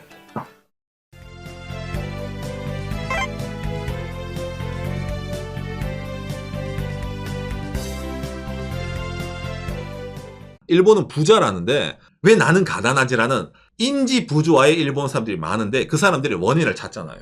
왜 나라 경제가 안 돌아서 디플레이션이 왔을까? 그 세대들이 장롱 속에 돈을 박아두고 경제가 얼어붙었기 때문에 일본이 디플레이션이 오래된 거야. 못 참겠네. 화가 나네. 구독과 좋아요, 알람 설정 감사합니다. 일본에서 세대 간의 갈등이 커지고 있는 이유라는 내용인데 요새 일본에서 엄청 핫한 내용이 하나 있어요. 어떤 내용이냐면은 일하는 사람이 소외를 받고 일하지 않는 사람들이 이득을 얻는다. 라는 이런 말이 있습니다. 예. 일본이 예전에 잘 살 때는 없는 사람들 좀 퍼줄 수 있지. 나 또 사람들이 좀 마음이 뭡니까? 좀 이제 바다처럼 넓었어요. 그런 점에서는.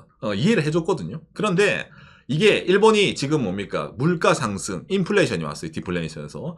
그 다음에 역대급 엔저가 계속되고 있어요. 수입 물가가 오르고 있단 말이죠. 근데 급여는 그거에 따라서 못 올라가고 있습니다. 일본은 지금. 그러다 보니까 나 벌어서 먹고 살기 힘든 사람들이 점점 늘어나고 있어요. 그런데 그런 사람들에게는 정부가 흔히 말하는 지원을 해주지 않는데 저 일하지 않고 있는 친구들 돈 줄게. 이런 걸 요즘 하고 있다 보니까 일본에서 야 이거는 좀 안 되겠네? 이렇게 말이 나오는 건데 그게 오늘 뭡니까? 타이틀 세대라 했잖아요. 그렇습니다. 여러분 일본은 이게 특히 특정 세대 간에 좀 뭡니까? 서로의 갈등으로 좀 이어지고 있거든요. 이 영상을 보시는 여러분들 연령대마다 일본은 정말로 복지가 잘 된 좋은 나라구나. 아니면은 와 일본은 정말로 젊은 사람들 피 빨아먹는 나라구나. 라든지 여러 가지로 좀 갈릴 수가 있는 그런 내용인데 한번 들어보시고 판단해 보시기 바랍니다. 지금 일본에 일하는 중간층 분들이 역대급으로 화를 내고 있습니다. 그렇습니다. 먼저 이걸 보면서 얘기를 해보도록 합시다. 주민세 비과세 세대에 3만엔 검토, 아이 한 명당 2만엔 추가로 준다. 최근에 이제 엔저로 인한 높은 수입 물가로 인해 가지고 일본 서민들이 고통을 받고 있기 때문에 그 중에서도 주민세가 면제가 되고 있는 세대를 대상으로 돈을 뿌리겠다라고 얘기를 한 거예요. 뭐 30만 원 정도. 그런데 이 기사 내용이 여러분 옆에 이게 댓글 숫자거든요. 15,000개의 댓글이 달렸습니다. 엄청나네요, 이거는. 박한혜가 이제 유튜브를 하면서 제가 대부분의 이런 기사를 야후에 있는 기사를 들고 옵니다. 일본 제일 큰 포털 사이트이기 때문에. 근데 이게 진짜 일본에서도 역대급으로 댓글이 많이 달린 기사입니다. 왜? 일본 사람들이 이제는 못 참겠다예요. 한국이나 일본이나 일을 하면은 주민세라는 걸 아마 낼 겁니다. 자, 그러면 이 주민세를 내는 라인이란 게 있잖아요. 이게 일반적으로 혼자 사는 단신 세대일 경우에는 100만엔, 우리한테 한 1000만 원도 안 되죠. 연간 소득. 그 다음에 뭐 부부끼리일 때는 170만엔, 그 다음에 부부랑 아이 한 명일 때는 220만엔. 이게 연봉입니다. 혼자서도 돈 1000만 원 못 버는 사람한테는 세금을 안 떼는 건 당연한 거 아니야? 그런 사람들에게는 뭐야? 30만 원 뿌린다는데, 이게 왜 문제야? 라고 좀 느끼지 않습니까? 일반적으로는. 주민세 비과세 세대분들이 어려운 분들이니까 돈을 드리겠습니다 하는데 처음 물음표가 생기는. 그게 사실이 아니라는 거죠. 그럼 각종 기사가 쏟아집니다. 이 일본 사람들의 15,000개 댓글에 대한 울분에 대해서 어떤 게 쏟아지냐면은, 물가 높은 거는 저 사람들뿐만 아니라 우리도 서민들도 다 마찬가지다. 전원에게 지급해라. 라고 이렇게 목소리 높이는 사람들도 있습니다. 즉 뭐 뿌리려면은 다 뿌리지, 누구는 주고 누구는 안 주고 그런 거 하지 마라. 가난한 사람들에게 돈 뿌린다라고 말을 하면서 사실은 이시바짱 노인에게 돈 주고 싶은 거잖아. 노인에게. 그런데 뭐 그리 말을 빙빙 둘러서 해요. 라고 하면서 이렇게 지적하는 내용. 기본적으로 오늘 얘기하는 일본 많은 사람들이 느끼는 것 중에 하나가 바로 이겁니다. 노인에게 돈 뿌리지 말아요. 각종 일본 전문가들도 등장을 해가지고 이번에 이 정책은 옳지 못합니다. 뭔가 세대 간의 갈등을 나눈 것뿐만이 아니라 특정 세대를 겨냥한 내용이다 라고 하다 보니까 안 하는 만 못하다라는 식으로도 말이 나오고 있어요. 근데 이런 걸 왜 할까라고 했을 때 간단한데, 일본의 이시바 정권이 출범한 지 얼마 되지 않았는데 현재 내각 지지율이 28.7%, 정말로 바닥을 기고 있어요. 이게 어느 정도냐면은 일본의 내각 지지율, 파란색이 지지율이고 빨간색이 내각 지지하지 않는 사람들이에요. 예. 기시다짱 때 내각 지지율이 20%를 못 넘었습니다. 10%대였어요. 그래서 이제 총리를 바꾸자 이래가지고 어쨌든 이제 이시바 총리로 이제 바꿨습니다. 그런데 일본 사람들은 어쨌든 이시바 총리가 되더라도 지금 뭔가 못마땅한 거야. 생활이 나아지지 않는다고 느끼는 거지. 총리가 바뀌었는데 지지율이 안 올라가. 뭔가 특단의 조치를 취해야 해. 일본에서는 옛날부터 지금부터 사람들의 마음을 잡을 때 뭐가 필요해요? 돈 뿌리는 게 최고라 했어. 그래서 이번에 돈을 뿌린다고 공약을 건 겁니다. 그랬는데 이게 역효과가 된 거예요. 세금을 안 낸다는 거는 소득이 적으니까 세금을 안 낸다라고 우리가 일반적으로 생각을 할 수가 있잖아요. 근데 그런 사람들에게 돈 주는 것 때문에 그래? 일본 사람들 속 좁다 라고 느끼시는 분 안 계십니까? 저도 그렇게 처음에 생각을 했습니다. 그런데 이게 까고 보면은 어마무시한 내용이 나옵니다. 이번에 이 주민세 비과세 세대의 대부분의 세대를 차지하는 사람들은 일본의 노인들입니다. 오늘 이거 비과세 세대 비율 그래프 있습니까? 주민세 비과세 세대의 연령 구성 29세 이하 3.9%, 30대 2.9%, 40대 4.7%, 50대 7.3%, 60대 15.8%, 70대 36.6%, 80세 이상 28.7%. 처음에 많은 일본 사람들은 어려운 분들한테 돈을 뿌려야 된다. 그러네. 일하고 싶어도 일 못하고 있잖아. 먹고 싶은 거도 못 먹는 분들 많이 있네. 그런 분들한테는 당연히 도와줘야 돼. 그렇지. 라는 마음이 있었는데 비율을 봤어요. 많은 일본 분들이. 그렇지. 이거는 노인분들 위한 정책이 아니에요. 라고. 가난한 사람도 있고 부자도 있는데 부자 노인들은 안 받아갈 거 아니야. 그 사람도 돈 있으니까.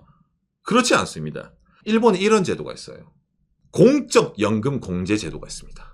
대한민국에서 경제활동 하시는 분들 소득이 없으면은 그 소득에 서 기본적으로 공제가 들어가잖아요. 기본 공제, 아니면 뭐 신용카드 공제, 흔히 말하는 본인의 소득에 대해서 이 정도는 네가 필수적으로 필요한 거니까 빼주고 나머지 금액에 대해서 과세를 할게라는 제도가 대한민국에도 있잖아요. 일본에도 그런 제도가 많이 있는데 그 공제 제도 안에 연금 공제라는 게 있습니다. 연령에 따라 가지고 연금을 그걸 받았을 때 그 금액에 대해서 일정 금액을 공제를 시켜줄게요 라는 내용이에요. 이런 게 왜 필요해? 라고 했을 때 간단합니다, 여러분. 일본에서 연금은 잡소득으로 분류가 됩니다. 그렇기 때문에 연금도 필연적으로 일본에서는 과세 대상입니다. 그러면은 너무 불공평하자라는 말이 나오는 거예요. 왜? 이미 내가 일을 해서 과세를 하고 현역 시절에 그때 연금도 공제가 된 건데 아니 뭐 이중과세 아니야? 억울해 안 돼. 그러다 보니까 국가가 알겠습니다. 연금은 잡소득으로 과세 대상이 되긴 하지만은 저희가 연령 및 본인 소득에 따라 가지고 저희가 특별하게 공제를 해드리겠다는 내용이 있는 거예요. 이 공제가 어떤 거냐? 일본에서 만 65세 미만인 사람은 60만 엔, 그리고 당신의 나이가 만 65세 이상이면은 110만 엔 공제를 해줄게요 라는 말이 나오는 겁니다. 그러다 보니까 일본에서 어떤 말이 있냐, 연금 수입에 의한 211만의 벽이라는 말이 존재가 합니다. 연금만으로 연간 한 2천만 원, 211만 엔을 받는 사람들은 주민세 과세가 되지 않습니다. 왜? 아까 말한 110만 엔 공제가 들어가다 보니까 211만 엔까지만 내가 연금을 받으면은 세금을 안 내도 돼요. 그 사람은. 일본 젊은 친구들은 술집에 가든 편의점 알바를 하든 100만 엔, 우리한테 1000만 원만 넘으면 무조건 주민세를 내야 되는데 어르신들은 연금을 연간 211만 엔, 연금 2천만 원을 받는다 하더라도 세금 한 푼 안 내도 되는 그런 식의 논리가 성립이 된다는 겁니다, 이게. 그거는 지금까지 많이 일해왔으니까 연금이라는 게 나온 거잖아요. 그렇죠. 그런 연금에 대해서도 일하는 거랑 똑같이 세금 과세하면 그것도 좀 다르잖아요. 이렇게 느끼는 사람이 있는 반면에 다른 사람들은 뭐예요? 누구는 일하고 세금 뜯기고 누구는 불로소득처럼 연금 풀로 받을 거 다 받으면서 그 안에서 세금도 안 내네 라는 식으로 비춰지다 보니까 이게 갈등이 심화되는 거예요. 근데 여러분들 이게 211만 엔 연금도 높아 보이잖아요. 사실 여기서 하나 더 들어가는 게 있습니다. 아까 그 211만 엔은 가구주의 연금 수입이 211만 엔 이하일 경우, 남편만 연금 받아요. 와이프도 연금 받아요. 와이프는 155만 엔 이하일 경우 비과세가 됩니다, 주민세가. 이거를 도합하면은 그렇죠. 남편이 연금으로 211만 엔 받고 와이프도 연금으로 155만 엔을 받고 있을 경우 맥스 366만 엔, 연간 노인들 소득이 3,600만 원이 된다 하더라도 그 사람들은 세금 한 푼 안 내도 됩니다. 이게 가능합니다, 일본은. 연간 366만 엔 쓸 수 있는 사람들도 비과세 세대에 들어가서 돈을 받는 대상이 되니까 그렇죠. 화가 나는 거죠. 그렇죠. 알바하는 나는 못 받아요. 너는 주민세를 내야 되니까. 이렇게 느끼면 그렇잖아. 아니 우상 일본은 연금을 이렇게 많이 받아요? 아니 뭐 연간 2천만 원, 뭐 와이프는 뭐 1,500만 원, 뭐 연금만으로도 뭐 완전 부자네 이렇게 느끼잖아요. 물론 이렇게 연금을 맥스로 받을 사람은 그렇게 많이 없습니다, 여러분. 연금의 일본의 평균 수급액 이래서 나오는데 일본 직장인의 평균 연금액은 14만 5천 엔입니다. 한 달에. 곱하기 12 하더라도 200만 엔이 안 돼요. 그러니까 이건 어디까지나 이론상의 수치지 어르신들 실제로 연금 이보다 적게 받기 때문에 그런 분들도 돈을 지급받아도 돼 라는 의견도 있는데 여기가 함정입니다. 이게 무슨 말이냐면은 연금 수입이 월 10만 엔 밖에 안 됩니다. 근데 저는 일을 하면은 주민세 비과세 세대가 아니게 됩니까? 얼마까지 일해야지 손해가 되지 않습니까? 이런 노인들의 상담이 나옵니다. 연금이 적으신 분들은 알바를 해가지고 급여 소득 공제를 받으세요. 그러면은 이 비과세 금액을 채울 수가 있어요. 즉 뭐? 젊은 친구는 알바를 해서 예를 들어 1,000만 원만 넣으면 무조건 과세 대상인데 어르신들은 알바를 한다 하더라도 연금이랑 합쳐서 이 금액 이하만 되면은 과세가 안 돼요. 비과세예요. 일을 한다 하더라도. 그러다 보니까 결과적으로 뭐예요? 이 내용 자체가 돈이 없는 사람들에게 3만 엔, 우리한테 30만 원 뿌린다는 말이 아니라 단순하게 노인들을 위해서 돈을 뿌린다라는 식으로 일본 사람들이 받아들여질 수밖에 없는 거예요. 내각 지지율이 떨어지기 때문에 돈 뿌리는 게 등장을 하는데 왜 내각 지지율이 떨어지는데 왜 노인들을 대상으로, 이 연령대가 많은 사람들을 대상으로 돈을 뿌려요? 간단하죠. 일본은 어떤 나라라고요? 2014년 7월달 NHK 뉴스. 일본 인구 15년 연속으로 줄고 있습니다. 현재 1억 2,488만 명이죠. 이 중에서 65세 이상 인구는 3,625만 명이 있습니다. 일본의 다른 인구들은 다 줄어가는데 65세 이상과 75세 이상 인구만 매년 늘어나고 있어요. 여러분이 정치하는 사람들이라면 누구의 마음을 사로잡는 게 일하기 쉽습니까? 자, 그러면은 노인들에게 돈을 줄게요. 이러면은 너무 직설적이잖아요. 그러니까 공부를 안 한다든지 정보가 적은 사람들에게 주민세 비과세 세대, 일반적으로 세금을 안 내는 사람들은 가난한 사람들일 거야. 복지가 필요한 사람들일 거야. 그런 식의 임상을 만들어주고 그런 사람들에게 지금까지 돈을 많이 뿌려왔던 겁니다. 일본 분들도 처음에는 뿌리는 거 어쩔 수 없다 했었어요. 근데 지금까지 많이 뭔가 있을 때마다 비과세 세대들에게 뿌린다 해봤으니까 이제는 못 참아요. 저도 받고 싶다. 그러니까 이걸 알기 쉽게 얘기하면은 주민세 비과세 세대 등에 대한 임시특별급부금에 대해 코로나가 유행할 때 있었잖아요. 예, 이때도 돈을 뿌렸습니다. 한 세대당 10만 엔을 뿌렸습니다. 우리나라 돈 100만 원을 그냥 줬어요. 효과가 좋았어요. 2022년이 됐습니다. 코로나 때도 뿌렸지만 한 번 더 주민세 비과세 세대에게도 10만 엔을 뿌리겠다. 왜? 긴급 정부 경제대책. 2023년 주민세 비과세 세대에게 돈을 더 뿌려야 될 것 같아. 세대주에게 한 세대당 7만 엔 급부. 그런데 한 번 더 추가 급부를 해서 3만 엔을 뿌려. 그러면 지난 과거랑 똑같이 한 세대당 총 10만 엔의 급부를 했어요. 3년 연속으로 100만 원씩 계속 뿌린 겁니다. 그리고 플러스 각 지자체마다 하는 정책이 있기 때문에 그렇죠. 예, 지자체마다 좀 더 받을 수 있는 분도 있었습니다. 이것뿐만이냐, 연금 생활하시는 분들을 위한 지원도 있습니다. 연금 적게 받으시는 분들도 계실 거 아닙니까? 일본 내에서도. 그런 분들에게는 저희가 따로 월 5,300엔, 한 5만 원 정도 추가해서 드릴게요. 이런 제도도 있습니다, 일본에. 예, 그러니까 찾아보면은 너무 많이 나와요. 이게 사실은. 예, 제가 다 거론을 못 합니다. 그런 와중에 지지율을 올려보겠다고 요거까지 들고 오니까 이제는 못 참는 거예요. 너무 눈에 보이거든. 왜? 돈 주고 표를 사는 거잖아. 일본 젊은 세대들이 부자일 때 내가 돈을 많이 벌고 나는 나이가 들어서도 연금이 짱짱하게 나올 거고 그때쯤 되면 나는 저축도 많을 거라는 장밋빛 미래가 있는 젊은 세대들이라면 화를 내지 않습니다. 그런데 일본의 지금 세대는 하루 벌어서 하루 먹고 살기 힘든 사람들이 정말 많아요. 어르신들은 일을 안 해도 돈을 주는 제도가 있는데 젊은 층들에게는 일을 안 하면 돈을 주는 제도가 거의 없어요, 일본에. 그러다 보니까 어쩔 수 없이 일을 하면은 이런 지원금을 못 받아요. 딜레마가 생깁니다. 그러다 보니까 이런 식으로 댓글 15,000개로 이제 싸우는 겁니다. 일본은 이렇게 소득을 생각할 때 얼마나 재산 있어요? 라는 거 생각하지 않아요.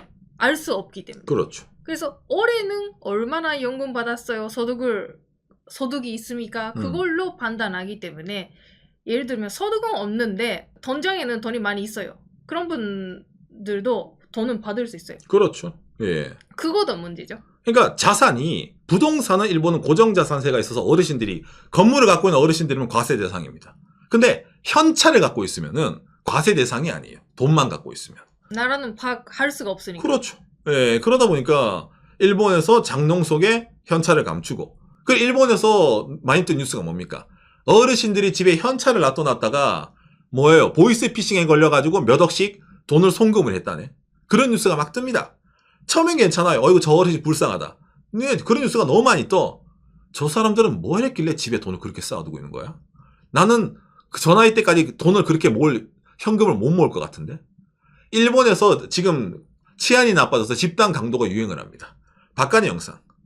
그런 영상도 올렸죠. 그 대상이 노인들입니다. 왜? 노인들은 집에 돈이 있으니까. 라는 공식이 성립되니까 젊은 사람들을 대상으로 하는 범죄가 아니라 노인들을 대상으로 하는 범죄가 되는 거예요. 일본은 부자라는데 왜 나는 가난하지? 일본은 OECD 가입돼 있고 나름 미국 개석가라고 했는데 왜 나는 가난하지라는 인지 부조화의 일본 사람들이 많은데 그 사람들이 원인을 찾잖아요. 왜 나라 경제가 안 돌아서 디플레이션이 왔을까? 그 세대들이 돈을 안 써서 그래. 장롱 속에 돈을 박아두고 돈을 현찰로 꼭꼭 받아두고 경제가 얼어붙었기 때문에 일본이 디플레이션이 오래된 거야. 근데 나는 소비를 할 수밖에 없어. 돈이 없으니까 저축을 못해. 그럼 경제를 돌리는 건 우리 세대인데 그런 세대한테 지원을 해주지 못할지언정 돈을 안 돌리고 국가 경제를 어찌 보면은 정체시키고 있는 존재들에게 돈을 뿌리겠다네. 머릿수가 많다는 이유로. 못 참겠네. 화가 나네. 라는 세대 간의 혐오가 극심하게 된다는 겁니다. 지금 일본은. 예. 이런 여론이 점점 늘어나고 있는 상황인데 또 한다라고 하니까 뭐 엄청 화가 난 거죠. 그렇죠. 여러분은 누가 본인한테 잘해주면은 미안해서라도 뭔가 해야 되잖아. 빚지는 것 같잖아. 바로 그런 마음이에요, 이게. 예, 찔러주면은 아유 나 필요 없어. 아 그래도 다음에 부탁드립니다. 어쩔 수 없네. 사람이란 게 어쩔 수 없어요. 인지상정입니다. 이걸 누구보다 일본 정치권도 명확하게 알고 있는 거예요. 그런 식으로 하면은 이게 뭐겠어요. 기본적으로는 정치권을 욕해야 되잖아. 그죠? 이런 정책을 해서 왜 세대 간의 갈등을 야기시켜요? 계속 일본을. 저 사람들 나쁜 사람이냐라고 욕을 해야 되는데 저 사람들을 보는 게 아니에요. 아까 말했잖아. 지금부터 젊은이들이랑 노인들 싸우라 해요. 니들끼리 싸우라야. 그러니까 갈등이 커지는 겁니다. 일본 사회에서 말이 나오고 있는 게 이미 늦었다는 겁니다. 너무 많아졌어요, 노인 인구가. 그러니까 포기하는 젊은 층이 나오는 것도 이해가 되는데 그 사람들이 그나마 울분을 토하는 게 이런 포털 사이트 댓글이다 보니까 여기에 대해서 그냥 난리를 치는 거예요. 근데 이러면 이게 바뀝니까? 안 바뀝니다. 이게 일본의 현실입니다. 안 바뀌는데 그냥 개가 짖는다고 보는 거예요. 그래서 제가 오늘 이 방송을 하는 겁니다. 왜? 일본은 안 바뀌지만 대한민국은 바뀔 수가 있거든요. 옆나라 일본이랑 한국이랑 문제는 똑같습니다. 기본적으로 뭐 저출산 고령화예요. 눈에 보입니다. 근데 일본은 먼저 왔어요. 한국은 다음에 온대잖아. 근데 일본은 먼저 온 일본은 요딴 식으로 나라가 굴러가고 있어요. 그래서 젊은 사람들이랑 노인이 싸우고 있잖아. 그러면 이런 내용을 보는 우리는 달라질 수 있을 거라는 희망이 있기 때문에 제가 일부러 이런 내용을 들고 와서 얘기를 하는 겁니다. 일본의 상황이 미화시키면 미화시킬 수 있습니다. 와, 일본은 지금 노인도 저렇게 대접받으니까 내가 노인 되면은 일본 가서 살고 싶네라고 그렇게 느낄 수도 있어요. 근데 그게 유지가 되면은 문제가 없는데 유지가 안 되는 연금 제도이기 때문에 문제가 생긴다는 겁니다. 일본도. 연금을 납부하는 사람들은 줄은데 받는 사람들은 늘어나는 역피라미드 구조가 일본은 이미 돼 있잖아요. 대한민국도 될 거잖아요. 그렇기 때문에 답은 뻔하거든요. 그런데 거기에 대해서 조치를 취하지 않고 일본은 오히려 아이고 어르신들 더 우대합니다. 사랑합니다. 하다 보니까 점점 세대 간의 갈등이 심해지고 있는. 그럼 옆나라 일본의 이런 상황을 대한민국에서 봤을 때 과연 어떻게 해야 될까? 라는 어느 정도의 일본이 모범답안이란 게 아니죠. 일본은 예입니다. 일본의 사례가 있으니까 이 사례를 분석을 해가지고 똑같은 절차를 받게 되면은 한국 사회에도 어찌 보면 있잖아요. 이런 큰 세대 간의 갈등, 분단 이런 게 올 수도 있기 때문에 그런 게 가능하면 오지 않으면 좋겠다라는 생각에 일본에서 지금 세대 간의 갈등이 커져가는 이유에 대해서 제가 좀 오늘 자세하게 얘기를 좀 해봤습니다. 오늘 내용이 여러분들에게 참고가 되었으면 좋겠네요. 감사합니다.